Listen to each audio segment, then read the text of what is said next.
News 7 Tamil, பொறுப்பும் பொது நலமும். திருவள்ளூரில் சணல் சாக்கு பைகளை தயாரிக்கும் தொழிலுக்கு முன்னுரிமை தந்து சாமானியர்களின் வாழ்வை பாதுகாக்க வேண்டும் என சணல் தொழிலாளர்கள் அரசுக்கு கோரிக்கை விடுத்துள்ளனர்.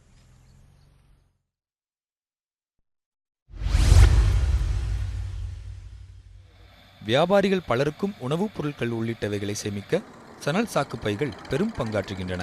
சாக்குப்பைகள் தைக்கும் தொழிலில் நேரடியாகவும் மறைமுகமாகவும் திருவள்ளூர் மாவட்ட மக்கள் ஈடுபட்டுள்ளனர். குறிப்பாக செங்குன்றம், பொன்னேரி, திருவள்ளூர், கும்மிடிப்பூண்டி ஆகிய பகுதிகளில் 2000க்கும் மேற்பட்ட கூலித் தொழிலாளர்கள் கடந்த 30 ஆண்டுகளுக்கும் மேலாக தொழிலில் ஈடுபட்டு வருகின்றனர்.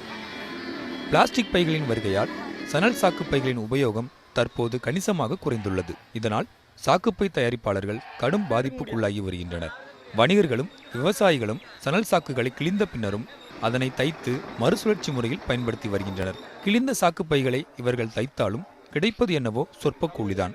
சாக்குப்பைகளை பயன்படுத்துவது தற்போது குறைந்து வருவதால் சாக்குப்பைகளை தைத்து கிடைக்கும் வருமானத்தில் குழந்தைகளை கூட படிக்க வைக்க முடியாத நிலை ஏற்பட்டுள்ளது.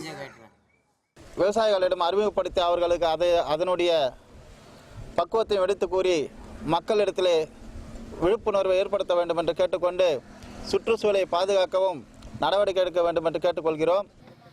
பிளாஸ்டிக் பைகளை பயன்படுத்தி உணவுப் பொருட்கள் சேகரிப்பதை முற்றிலுமாக அரசு தடை செய்ய வேண்டும் என்பதே சாக்குப்பை தைக்கும் தொழிலாளர்களின் முக்கிய கோரிக்கையாக உள்ளது.